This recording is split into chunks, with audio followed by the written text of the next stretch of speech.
اگلا دن طلوع ہوا تو پردے سے چھن کر آتی روشنی چہرے پر پڑنے کے باعث ثانیہ کی آنکھ کھلی۔ نیند کے عالم میں ہی اس نے ایک بار آنکھیں کھول کر پھر بند کی۔ انگڑائی لیتے ہوئے ہاتھ کسی سے مس ہوا تو ایک دم ڈر کر آنکھیں کھول گئی۔ تیزی سے دائیں جانب دیکھا تو وہ خود اپنے ہی دل کے اس خوف پر ہنس تھی۔ برابر میں حسن موجود تھا جو گہری نیند سویا ہوا تھا۔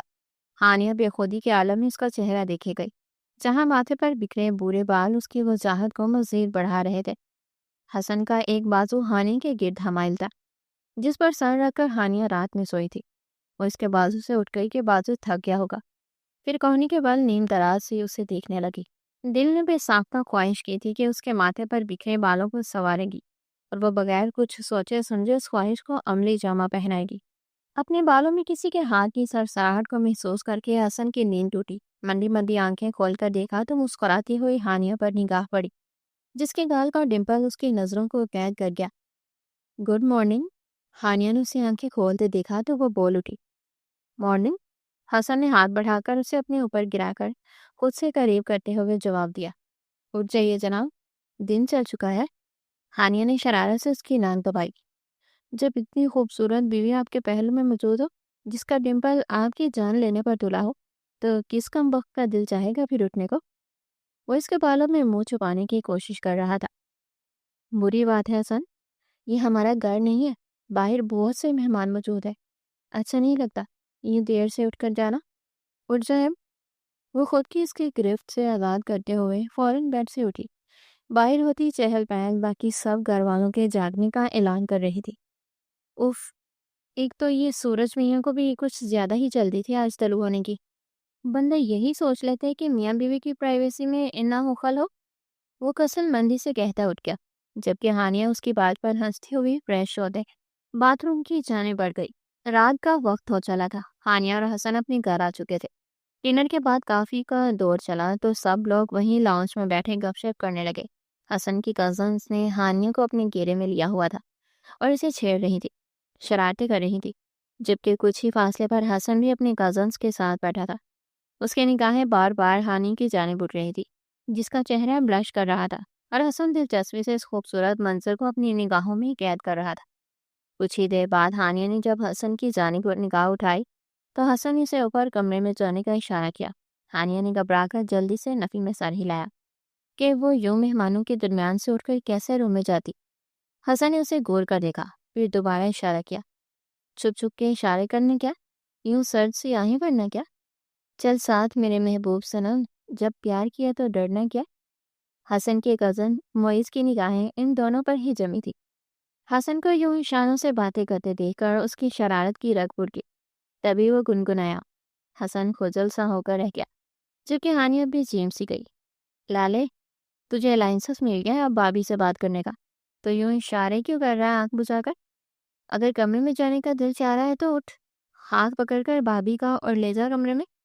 معیز نے ہانک دبا کر کہا تو وہاں سب کا کہکہا گونج اٹھا۔ حسن شرمندہ سا ہو گیا۔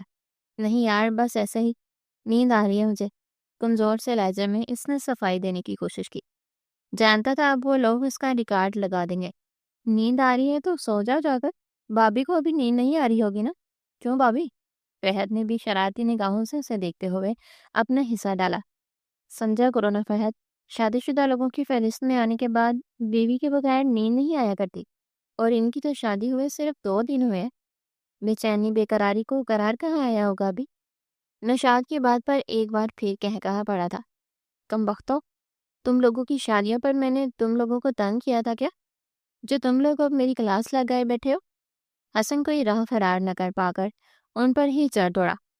ہاں ہاں ہاں، تب تم پیٹر پیٹے بچے تھے، تمہیں کچھ پتا ہی نہ تھا کہ چھیڑنا کہتے کسے ہیں، لیکن اب ہمیں تو سب پتا ہے میرے یار، تم نے موقع مس کر دیا، لیکن ہم کوئی موقع ہاتھ سے نہیں جانے دیتے۔ نشاد نے فہد کے ہاتھ پر ہاتھ مار کر جواب دیا۔ حسن اسے غور کر رہ گیا۔ چلو ٹھیک ہے یار، نیند آ رہی ہے اب مجھے۔ حسن نے وال کلاک کی جانب دیکھا، جہاں 12 بجنے میں 5 منٹ باقی تھے۔ ہاں ٹھیک ہے، لیکن بابی ابھی یہیں رہیں گی، تمہیں اجازت ہے جانے کی؟ معیز ابھی سے تنگ کرنا نہ بولا تھا۔ حسن جواب دیے بغیر سیڑھیوں کی جانب بڑھا، لڑکیوں کے پاس سے گزرتے ہوئے ایک لمحے کو رکا، ہانی کی جانب دیکھا۔ ہانی، ایک گلاس پانی لا دو روم میں۔ کہہ کر وہ تیزی سے سیڑھیاں چڑھ گیا، جبکہ وہاں بیٹھے تمام افراد کے چہروں پر مسکراہٹ بکھر گئی۔ سب جانتے تھے کہ پانی تو صرف ایک بہانہ تھا ہانیہ کو روم میں لانے کا۔ کچھ دیر بعد ہانیہ پانی لے کر روم میں آئی تو حسن وہاں موجود ہی نہ تھا۔ ہانیہ نے متلاشی نگاہیں ادھر ادھر گھمائی، پانی کا گلاس ڈھک کر سائڈ ٹیبل پر رکھا اور بالکونی کی طرف بڑھی، لیکن وہ وہاں بھی نہ تھا۔ ہانیہ الجھتی ہوئی کمرے میں واپس آئی۔ تبھی باتھ روم کا دروازہ کھول کر حسن باہر نکلا۔ صرف ٹراؤزر میں ملبوس تھا وہ۔ شرٹ کے بغیر اس کے مسلز نمایاں ہو رہے تھے۔ گردن میں ٹاول لٹکا رکھا تھا جس سے وہ بالوں کو خشک کر رہا تھا۔ تبھی اس کی نگاہ سامنے کھڑی ہانیہ پر پڑی، جسے یوں شرٹ کے بغیر دیکھ کر بوکھلا سی گئی۔ اس کے چہرے پر لالی سی چھانے لگی تھی۔ حسن شرارتی انداز میں نچلا لب دانتوں تلے دبائے اس کی جانب بڑھنے لگا۔ ہانیہ نے اسے اپنی جانب بڑھتے دیکھا تو اس کے سانس تک رکنے لگی۔ آنے والے لمحات کے بارے میں سوچ کر اس کا دل تیز تیز دھڑکنے لگا۔ اس نے ہڑبڑا کر حسن کی جانب دیکھا جو قدم قدم اس کی طرف بڑھتا، اس کے اور اپنے درمیان کا فاصلہ کم کر رہا تھا۔ وہ بے ساختہ پیچھے ہونے لگی۔ چند قدم پیچھے ہوئی تو کمر دیوار سے جا لگی۔ اس نے بوکھلا کر دیوار کی جانب دیکھا۔ تبھی حسن نے ایک ہی جسٹ میں سارا فاصلہ طے کر لیا۔ اب کہاں جاؤ گی؟ شرارتی نگاہیں اس پر جمائے وہ مخاطب تھا۔ ہانیہ کی تو زبان ہی بند ہو کر رہ گئی۔ کچھ کہنے کی کوشش میں لب پھڑ پھڑا کر رہ گئے۔ اس نے ایک طرف سے ہو کر نکلنا چاہا، لیکن حسن نے اس کی طرف دیوار پر اپنا ہاتھ رکھ کر راستہ روک دیا۔ ہانیہ تیزی سے دوسری جانب بڑھی، لیکن اس طرف بھی راہیں مسدود کر دی گئی۔ اس وقت وہ لب کاٹتی چہرہ جھکائے حسن کے بازو کے حصار میں تھی۔ حسن نے اپنی گردن سے تولیہ نکالتے ہوئے ایک بازو اس کی کمر کے گرد حمائل کیا، پھر اپنے اور اس کے درمیان کا چند انچ کا فاصلہ مٹاتے ہوئے اس کی پیشانی پر اپنی محبت کی پہلی مہر ثبت کی۔ ہانیہ کے وجود میں سرد سی لہر دوڑ گئی، لیکن پیشانی پر لیے گئے اس بوسے سے پورے وجود میں سکون سرایت کر گیا۔ بہت وقت ضائع کر لیا ہانی، اپنی زندگی کی 2 اہم راتیں گنوا دی ہم نے، لیکن آج نہیں۔ آج یہ سارے گریز ایک جانب رکھ کر اپنے اس خوبصورت رشتے کا آغاز کرتے ہیں۔ آج کی یہ خوبصورت رات ہماری زندگی کی یادگار رات ہوگی۔ اس کے کانوں میں نرم گرم جذبات سے بھرپور سرگوشیاں کی جا رہی تھی کہ وہ ہر بات بولنے لگی تھی۔ اسے یاد تھا صرف یہ کہ اس وقت وہ حسن کے ساتھ تھی، اپنی محبت کے ساتھ، اور ان دونوں کے درمیان ایک جائز رشتہ تھا، میاں بیوی کا رشتہ۔ تبھی اس نے بغیر کوئی اعتراض برتے خود کو حسن کے حوالے کر دیا، اور حسن وہ خود سپردگی کے اس عالم پر فدا ہو گیا تھا۔ وہ گہری نیند میں تھی جب اسے کچھ عجیب سا احساس ہوا۔ اسے لگا جیسے اس کی ٹانگ کو کسی نے زور سے پکڑا ہو۔ اس سے پہلے کہ وہ آنکھیں کھولتی یا نیند کے عالم میں باہر آتی، کسی نے اسے زور سے گھسیٹا۔ وہ بیڈ سے نیچے گری، کمر زمین سے ٹکرائی تھی، پورے جسم میں شدید درد کا احساس جاگا، لیکن مہلت دیے بغیر وہ اندیکھا وجود اسے گھسیٹنے لگا، پہلے فرش پر، پھر سڑک پر، پھر کانٹے دار جاڑیوں پر۔ وہ چیخ رہی تھی، چلا رہی تھی، لیکن سننے والا کوئی نہ تھا وہاں۔ اس نے آنکھیں کھول کر ادھر ادھر دیکھنا چاہا، لیکن ہر سمت گپت اندھیرا تھا۔ صرف یہ محسوس ہو رہا تھا کہ وہ کوئی جنگل تھا، گھنا سیاہ جنگل، جہاں اسے بے دردی سے گھسیٹا جا رہا تھا۔ کانٹوں پر گھسیٹے جانے کے باعث اس کا پورا وجود لہولہان ہو گیا۔ لباس بھی جگہ جگہ سے پھٹ چکا تھا۔ اس کا وجود کئی بار راستے میں آتے درختوں سے ٹکرایا، سر چکرانے لگا تھا، جسم پھوڑے کے من دکھنے لگا۔ اس کے دل خراش چیخنے سننے والا وہاں کوئی نہ تھا۔ وہ رو رہی تھی اونچی آواز میں، کسی کو مدد کے لیے پکار رہی تھی۔ منہ سے بار بار حسن کا نام برآمد ہو رہا تھا، لیکن حسن اس کی تکلیف سے بے نیاز کمرے میں پرسکون نیند سو رہا تھا۔ وہ مزاحمت کرتی خود کو چھڑانے کی کوشش کر رہی تھی، لیکن پکڑنے والے کی گرفت بے حد مضبوط تھی۔ یوں ہی گھسیٹتے گھسیٹتے اس کے ہاتھ کوئی چیز لگی، پتہ نہیں کیا تھا وہ، شاید کسی درخت کا تنا۔ ہانیہ نے دونوں ہاتھ سے اسے مضبوطی سے تھاما۔ وہ غیر مرئی قوت اسے اب بھی کھینچ رہی تھی، لیکن ہانیہ نے اپنی پوری طاقت صرف اس درخت کے تنے کو پکڑنے پر لگا دی۔ کچھ ہی دیر بعد اسے احساس ہوا کہ اس کی ٹانگ آزاد کر دی گئی ہے۔ وہ سسکتی ہوئی فوراً پیچھے ہوئی، درخت سے ٹیک لگا کر گھٹنوں میں سر دے کر رونے لگی، پھر سر اٹھا کر خوفزدہ نگاہوں سے ارد گرد دیکھا۔ وہاں کوئی بھی نہ تھا اس کے علاوہ، صرف اونچے لمبے درخت تھے جس طریقے میں خوفناک منظر پیش کر رہے تھے۔ اس نے روتے ہوئے اپنے بازوں اور ہاتھوں کو دیکھا۔ کانٹوں پر گھسیٹے جانے کے باعث وہاں بے شمار زخم بنے تھے جن میں سے خون رس رہا تھا، اور یہ حال صرف بازوں کا ہی نہیں تھا، پورا وجود ایسے زخموں سے بھرا پڑا تھا۔ وہ ہچکیاں لیتی ہوئی بمشکل درخت کا سہارا لیتی اٹھی، چہرہ رگڑ کر آنسو صاف کیا، ایک بار پھر ادھر ادھر دیکھا۔ خوف سے جان نکل رہی تھی، لیکن اسے گھر پہنچنا تھا، جلد سے جلد۔ وہ اندازہ لگاتی ہی جانے پڑی۔ ابھی چند قدم دور پہنچی ہوگی جب کسی نے اسے زوردار دھکا دیا۔ وہ منہ کے بل گری، پیر مڑ گیا تھا، سر کسی شے سے ٹکرایا، حلق سے آواز تک نہ نکلی۔ بس چند کراہیں برآمد ہوئی تھی، اس کے پسلی کے قریب کسی نے ٹھوکر رسید کی۔ وہ روتے ہوئے تکلیف سے دوہری ہونے لگی، یوں لگا تھا جیسے جسم کی سب ہڈیاں ٹوٹ گئی ہوں۔ اب تو اٹھنے کی ہمت بھی نہ رہی تھی۔ یوں ہی روتے روتے اور نہ جانے کتنی دیر ہوئی تھی جب اسے ایک دم روشنی کا احساس ہوا۔ اس کی آنکھیں چندیا سی گئیں۔ وہ مشکل آنکھیں کھولی تو اسے جھٹکا لگا۔ وہ اپنی اور حسن کے مشترکہ کمرے کے اٹیچ باتھ روم میں تھی۔ وہ جنگل ختم ہو چکا تھا۔ وہ اونچے لمبے وحشت پیدا کرتے درخت کہیں گم ہو گئے تھے۔ ہانیہ جلدی سے اٹھی، لیکن جسم سے اٹھتی ٹیسوں سے جیسے بے حال کر دیا۔ دیوار کا سہارا لے کر وہ کھڑی ہوئی تو نگاہ سامنے نظر آتے آئینے تک گئی، جس میں نظر آتے اپنے ہی چہرے کو دیکھ کر وہ کانپ اٹھی۔ منہ پر ہاتھ رکھ کر اس نے چیخ روکی تھی، جبکہ آنکھوں سے گرم گرم آنسو ابلنے لگے۔ چہرے پر بے شمار خراشی پڑی تھی، جن سے رشتہ خون اس کے چہرے کو بھیانک بنا رہا تھا۔ اس نے اپنے لباس کو دیکھا، دونوں کندھوں سے، بازوؤں سے، کمر سے پورا لباس پٹا ہوا تھا۔ وہ سسک اٹھی، باتھ روم سے نکل کر کمرے میں آئی تو پیروں سے بہتا خون فرش کو رنگین کرنے لگا۔ کمرے میں حسن بلینکٹ اوڑھے پرسکون نیند سو رہا تھا۔ ہانیہ کو حیرت ہوئی، اس کی اتنی چیخوں پر بھی حسن کی آنکھ نہ کھلی تھی۔ آگے بڑھ کے اس نے حسن کو جگانے کے بارے میں سوچا، تاکہ اسے اپنی حالت دکھا سکے، اسے بتا سکے کہ یہ سب اس کا خواب نہیں، اس کا وہم نہیں، بلکہ یہ حقیقت ہے۔ لیکن پھر کچھ سوچ کر رک گئی۔ حسن یوں اس حال میں اسے دیکھے گا تو کتنا پریشان ہو جائے گا۔ چند دن پہلے بارات کے دن کے اس ایکسیڈنٹ کے بعد حسن کو اس نے ڈپریشن میں دیکھا تھا۔ کل ہی تو وہ بمشکل نارمل ہو پایا تھا، اب وہ پھر اسے ٹینشن کیسے دیتی؟ یہی سوچ کر وہ پیچھے ہٹ گئی، دوبارہ باتھ روم میں گئی۔ وہاں اس کا نیا لباس لٹکا تھا۔ خود کو سنبھالتی وہ شاور لینے لگی، پھٹا ہوا لباس وہیں لٹکا دیا کہ صبح حسن جب زخموں کے بارے میں پوچھے گا تو ثبوت کے طور پر وہ لباس بھی دکھا سکے گی حسن کو۔ شاور لینے کے بعد اس نے آئنمنٹ لے کر زخموں پر لگایا، منہ سے سسکاریاں سی بلند ہونے لگی۔ جہاں جہاں ہاتھ جا سکتا تھا وہاں اس نے مرہم لگایا۔ پھر کمرے میں آئی، صوفے پر بیٹھی تو بار بار وہی مناظر اس کی نگاہوں کے سامنے ابھرنے لگے، جس کے رونگٹے کھڑے کر دیتے۔ سوچ سوچ کر وہ پاگل ہونے کو تھی۔ اسے خبر ہی نہ ہوئی کہ کب نیند نے اسے آ لیا۔ صبح کسی نے اسے جھنجھوڑا تو اس کی آنکھ کھلی۔ بندی بندی آنکھوں سے اس نے سامنے دیکھا جہاں حسن کھڑا تھا۔ اس کے ہونٹ ہل رہے تھے، لیکن ہانیہ کا دماغ اس کے منہ سے نکلتے الفاظ نہیں سمجھ پایا۔ وہ اٹھ کر سیدھی ہوئی، تبھی منہ سے کراہ نکلی۔ اس نے بے ساختہ اپنا پاؤں پکڑا۔ ہانی، کیا ہوا؟ حسن، جو پہلے اس سے کچھ پوچھ رہا تھا، اس کے کراہنے پر فوراً اس کے نزدیک صوفے پر بیٹھا، پریشان صورت لیے اس سے سوال کیا۔ ہانی اب اپنے پیر کی جانب دیکھ رہی تھی جو سوج چکا تھا، شاید پاؤں میں موچ آ گئی تھی۔ وہ آنکھوں میں نمی لیے پیر کی طرف دیکھے گئی۔ ہانی، میں کچھ پوچھ رہا ہوں، پاؤں پر کیا ہوا؟ اور تم یہاں صوفے پر کیا کر رہی ہو؟ اتنا بڑا بیڈ کم پڑ گیا تھا کیا جو یہاں صوفے پر سو رہی ہو؟ وہ بھی دوہری ہو کر۔ اس کا پاؤں تھام کر حسن نے غور سے دیکھا۔ پاؤں کو تھامنے پر ہانی کے منہ سے سسکاری سی بلند ہوئی۔ حسن پلیز، بھیگی آواز میں کہتے ہوئے اس نے حسن کے گرفت سے پاؤں آزاد کروانا چاہا۔ بیٹا منٹ، پیر میں موچ آئی ہے شاید، حسن نے کہتے ہوئے اس کے پیر کو ایک جھٹکا دیا۔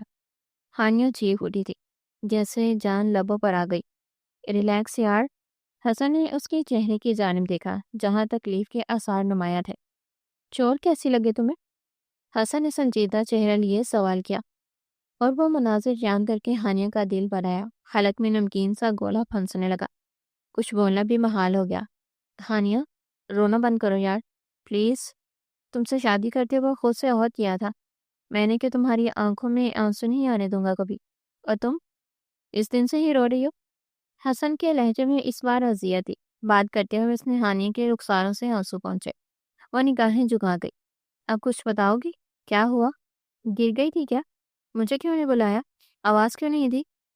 حسن نرمی سے پوچھ رہا تھا۔ ہانیہ نے دل کو مضبوط کیا۔ حسن، رات میں پتہ نہیں کیا ہوا میرے ساتھ، کسی نے میرے پاؤں کو کھینچتے ہوئے مجھے گھسیٹا، میں بہت چیخی چلائی، تمہیں بہت بلایا، مدد کی درخواست کی، لیکن میری فریادیں میری آہیں شاید تمہارے کانوں تک پہنچی ہی نہیں۔ حسن، تم سوچ میں نہیں سکتی کہ مجھ پر کیا گزری، کتنی تکلیف سے گزری ہوں میں۔ مجھے فرش پر گھسیٹا گیا، پھر سڑک پر، گھنے جنگل میں، جہاں ان گنت جھاڑیاں تھیں، کانٹے دار جھاڑیاں۔ کانٹے میرے جسم کو چیر رہے تھے، جسم سے جگہ جگہ سے خون رس رہا تھا۔ میں اذیت کے مارے چیخ رہی تھی، لیکن کوئی مداوع کرنے والا نہ تھا۔ تم میرا یقین نہیں کرتے نا حسن؟ اسے میرا وہم سمجھتے ہو؟ یہ دیکھو میرا چہرہ، میری گردن، میرے جسم پر کوئی ایسی جگہ نہیں جو زخموں سے خالی ہو۔ یہ میرے ہاتھ، میرے بازو، یہ… وہ روتے ہوئے بول رہی تھی، تبھی اسے اپنی بات ادھوری چھوڑنی پڑی۔ وہ چونکی، پھر بازو کی آستین اوپر کی کہ پاگلوں کی طرح کچھ تلاشنے لگی۔ ناکام ہو کر دوسرا بازو دیکھا، پھر اپنی شلوار کے پنجے پنڈلی تک اوپر کیے۔ وہاں بھی کچھ نہ تھا، کوئی زخم کا نشان نہیں، کوئی خراش تک نہیں۔ خون رسنا تو دور کی بات ہی۔ حسن، یہ یہاں زخم تھے، بہت سی خراشیں تھی، کہاں گئی؟ وہ پاگل سی ہونے لگی۔ بے ساختہ اپنا چہرہ ٹٹول کر دیکھا، پھر تیزی سے اٹھ کر ڈریسنگ ٹیبل کے سامنے گئی۔ پیر کی تکلیف کا احساس بھی نہ رہا تھا اب، آنکھوں میں حیرت اور بے یقینی تھی۔ اس کا چہرہ بالکل ٹھیک تھا، کوئی زخم کا نشان نہیں تھا وہاں۔ اس کا باقی جسم بھی بالکل ٹھیک تھا، اب تو درد کا احساس بھی نہ تھا۔ حسن، یہ سب… حسن، مجھے چوٹیں آئی تھی، میرا سر بھی درختوں سے تنوں سے ٹکرایا تھا، میرا پورا چہرہ زخموں سے بھرا پڑا تھا۔ وہ کوئی جنگل تھا حسن، جہاں میں اکیلی… وہ پریشان سی نہ جانی کیا کہے جا رہی تھی۔ جب اس کی زبان کو بریک لگی، حسن بہت عجیب نگاہوں سے اسے دیکھ رہا تھا، پھر وہ اٹھ کر اس کی طرف چلا آیا۔ حسن، بلیو می، میرے ساتھ یہ سب ہوا ہے اصل میں، یہ میرا وہم نہیں ہے، کوئی خواب بھی نہیں۔ میں نے اس اذیت کو، اس تکلیف کو محسوس کیا ہے حسن۔ میں اس گھنے جنگل میں رات کی تاریکی میں بالکل تنہا تھی۔ میں نے تمہیں بہت آوازیں دی، لیکن تم… وہ اسے یقین دلانے کی کوشش میں ہلکان ہو رہی تھی۔ تبھی حسن اس کے قریب آیا۔ یہ سب کیا ہے ہانیہ؟ تمہاری کہنے کے مطابق تمہیں رات کے وقت کوئی جنگل میں لے گیا، تمہیں تکلیفیں پہنچائیں، تمہارے پورے جسم پر ان گنت چوٹیں آئیں، تم نے مجھے آوازیں دی اور مجھ تک تمہاری کوئی آواز پہنچی نہیں۔ کوئی تک بنتی ہے ان سب باتوں کی؟ پہلی بات تو یہ کہ جنگل کا یہاں ہمارے گھر کے پاس کوئی نام و نشان تک نہیں، تو تم جنگل تک کیسے پہنچ گئی؟ دوسری بات، تمہیں چوٹیں آئیں تو چند ہی گھنٹوں تک ان چوٹوں کا، ان زخموں کا نام و نشان تک مٹ گیا۔ تیسری بات، تم تھی تو اسی کمرے میں، اور تم جانتی ہو میری نیند بہت کچی ہے، ذرا سی کھٹکے پر آنکھ کھل جاتی ہے میری۔ ایسا کیسے ہو سکتا ہے کہ تم مجھے آوازیں دو، چیخو چلاؤ، اور میری آنکھ ہی نہ کھلے؟ اور پھر یہ بتاؤ کہ تم جنگل میں تھی تو جنگل سے واپس کیسے آ گئی اتنی جلدی، اور آ کر سو بھی گئی؟ تمہیں جب میں نے اٹھایا تو تم یہاں صوفے پر سو رہی تھی، اور تم… حسن ابھی بات کر رہا تھا جب ہانیہ نے مضطرب سی ہو کر اس کا ہاتھ تھاما۔ حسن، میرا یقین کرو، میں جھوٹ نہیں کہہ رہی، تم میرا یقین کیوں نہیں کرتے؟ میں… ایک منٹ ٹھہرو، میں ابھی تمہیں اپنا لباس دکھاتی ہوں۔ وہ باتھ روم میں لٹکا ہے، جاڑیوں اور کانٹوں سے الجھنے کے باعث میرا لباس سارا پھٹ گیا تھا۔ وہ لباس دیکھو تو تمہیں ضرور یقین آئے گا۔ وہ لنگڑا کر چلتی ہوئی باتھ روم تک آئی، کھونٹی سے لٹکا اپنا لباس اتارا۔ حسن بھی اس کے پیچھے چلایا۔ وہ دروازے میں کھڑا تھا۔ یہ دیکھو، میرا پورا لباس پھٹ چکا تھا، بازوؤں سے، کمر سے، اور لباس کو پکڑ کر وہ سیدھا کر رہی تھی، لیکن اسے دیکھتے ہی اسے جھٹکا لگا۔ وہ بے یقینی سے لباس کو دیکھے گئی، پھر جلدی سے اسے ادھر ادھر پلٹنے لگی۔ یہ کیسے ہو سکتا ہے؟ میں نے خود اسی باعث لباس بدلا تھا، ایسا نہیں ہو سکتا۔ وہ بڑبڑاتی ہوئی کئی بار لباس الٹ پلٹ کر چکی تھی۔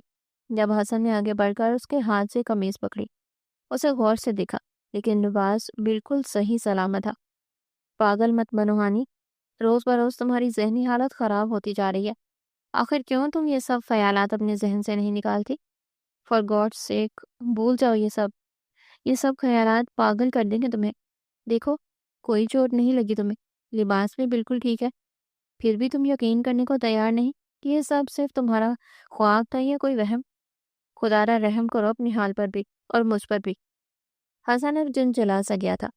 حسن، یہ میرا وہم نہیں ہے، وہ کمزور سے لہجے میں بولی۔ حسن نے بے بسی سے اسے دیکھا۔